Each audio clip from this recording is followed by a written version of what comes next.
नवाब मलिक के आरोपों पर देवेंद्र फडणवीस ने कहा था कि दिवाली के बाद वो बम फोड़ेंगे, लेकिन अब फडणवीस ने वाकई बम फोड़ डाला।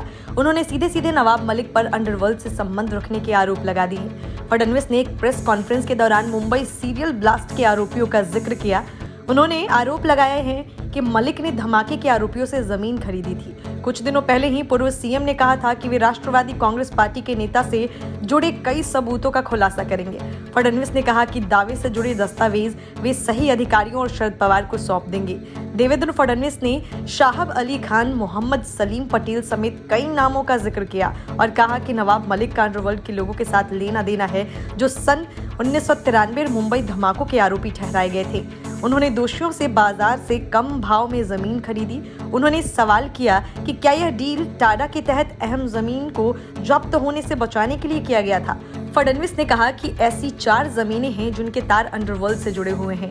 फडणवीस ने इस दौरान जमीन खरीदी का लेखा जोखा पेश कर दिया। उन्होंने कहा कि कुल 3 एकड़ जमीन 30 लाख में खरीदी गई और पेमेंट सिर्फ 20 लाख हुई।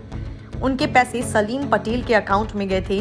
कहा जा रहा है कि पटेल दाऊद इब्राहिम की बहन हसीना पाटकर का प्रमुख था। दाऊद के भागने के बाद पाटकर ही थी जिसके पास संपत्ति जमा होती थी और यह काम पटेल करता था। उन्होंने बताया कि जमीन का बाजार भाव 2000 रुपए प्रति स्क्वायर फीट है, जबकि सौदा 15 रुपए प्रति स्क्वायर फीट के हिसाब से हुआ। उन्होंने कहा कि जो आरोपी है वो सबके ऊपर टाडा का कानून लगा था। ऐसे आरोपियों की जमीन जब्त होनी चाहिए थी, लेकिन नवाब मलिक ने वो जमीन खरीदी थी। Bureau report, news of India. Punjab Congress में छिड़ा महाभारत अभी खत्म होने का नाम नहीं ले रहा। सीएम चन्नी पर सिद्धू हर बार पहले से बड़ा हमला करते हैं, लेकिन अब सीएम चुपचाप सब कुछ सुनते रहने को तैयार नहीं है। यही वजह है कि दोनों के बीच हुई सुलह सफाई की बैठक में तनातनी इतनी बढ़ गई कि सिद्धू बीच में ही बैठक छोड़कर निकल गए। प्रभारी हरीश चौधरी की उपस्थिति में चन्नी और सिद्धू के बीच जोरदार बहस हुई और अंत में दोनों एक दूसरे से नाराज हो गए। इस बैठक में कैबिनेट मंत्री प्रगट सिंह मौजूद थे, लेकिन उन्होंने पूरे मामले में कुछ नहीं कहा। पंजाब राज भवन के गेस्ट हाउस में हरीश चौधरी ने दोनों पक्षों में सुलह कराने के इरादे से बैठक का आयोजन किया था। बैठक में वह खुद भी मौजूद रहे, लेकिन सूत्रों के हवाले से पता चला कि बैठक से कुछ समय पहले ही नवजोत सिंह सिद्धू पंजाब भवन में प्रेस कॉन्फ्रेंस करके चन्नी सरकार पर निशाना साध चुके थे।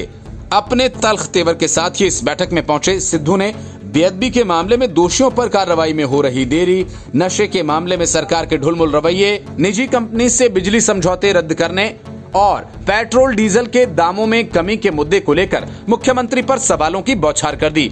मुख्यमंत्री ने सिद्धू को समझाना चाहा कि सभी मामलों में सरकार चरणबद्ध तरीके से काम कर रही है और अगले 1 महीने में नतीजे भी सामने आएंगे, लेकिन सिद्धू आश्वस्त नहीं हुए और उन्होंने डीजीपी और एजी के मुद्दे भी मुख्यमंत्री के सामने रख दिए। इस पर चन्नी ने साफ कर दिया कि अंतिम फैसले से पहले किसी अफसर को हटाया या बदला नहीं जाएगा।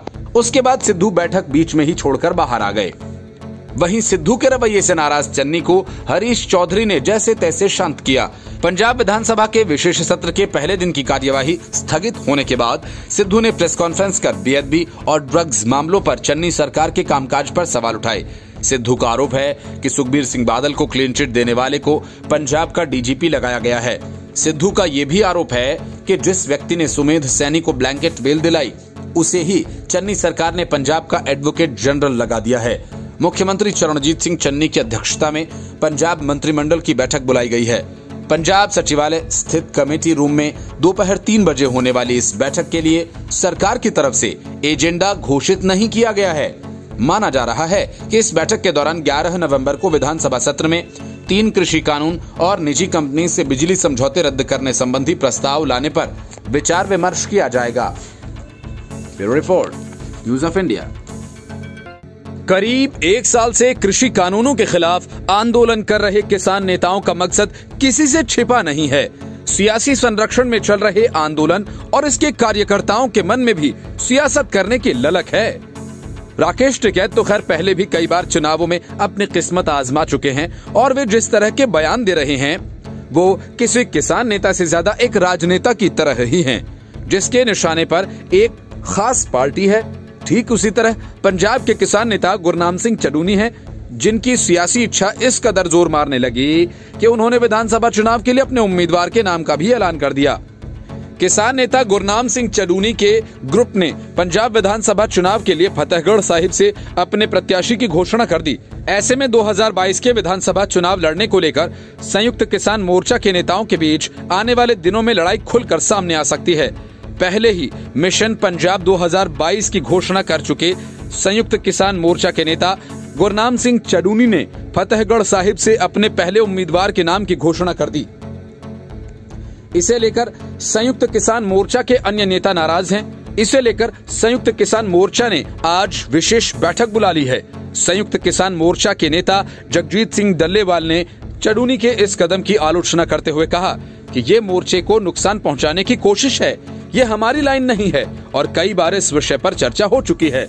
लेकिन जो इंसान अपने ही मोर्चे की बात को मानने को तैयार न हो तो उस पर क्या कार्रवाई की जा सकती है।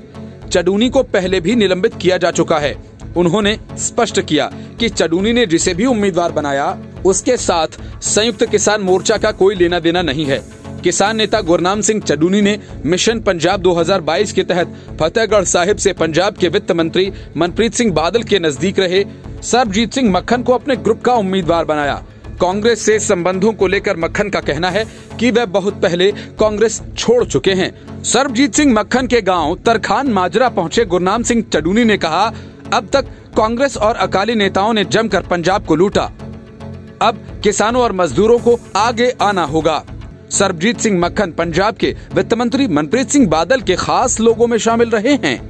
मनप्रीत ने जब 2011 में पीपल्स पार्टी ऑफ पंजाब का गठन किया था तो उस समय मक्खन मार्केट कमेटी सरहिंद के चेयरमैन थे और ये पद छोड़कर मनप्रीत की पार्टी में वे शामिल हो गए थे, लेकिन मनप्रीत ने उन्हें टिकट नहीं दिया। बाद में जब मनप्रीत बादल ने कांग्रेस में अपनी पार्टी का विलय किया तो मक्खन भी कांग्रेस में आ गए। पंजाब में कांग्रेस की सरकार बनने के बाद विधायक कुलजीत सिंह नागरा के साथ उनकी ज्यादा बनी नहीं और इसी कारण वह कांग्रेस के कार्यक्रमों में नजर नहीं आए। इसके बाद किसान आंदोलन शुरू होने के बाद से ही वह किसानों के बीच जा रहे थे। उन्हें चडूनी ग्रुप ने अपना उम्मीदवार बनाया है।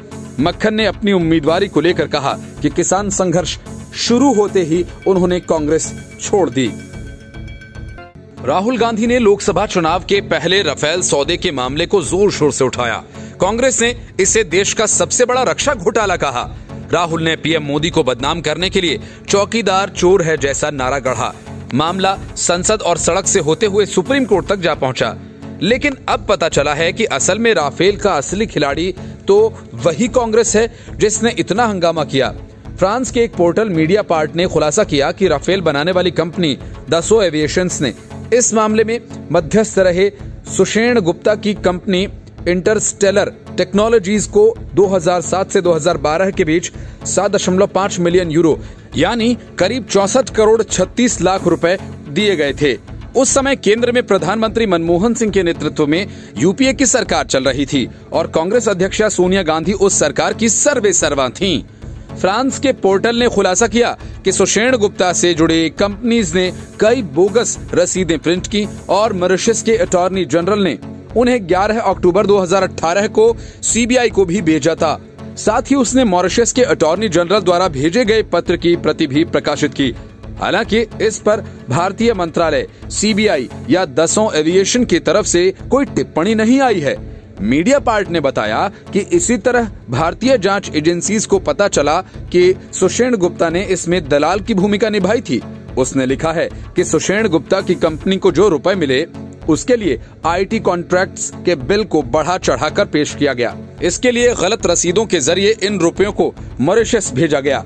इनमें से कई में तो राफेल बनाने वाली फ्रेंच कंपनी के नाम तक गलत लिखे हुए थे।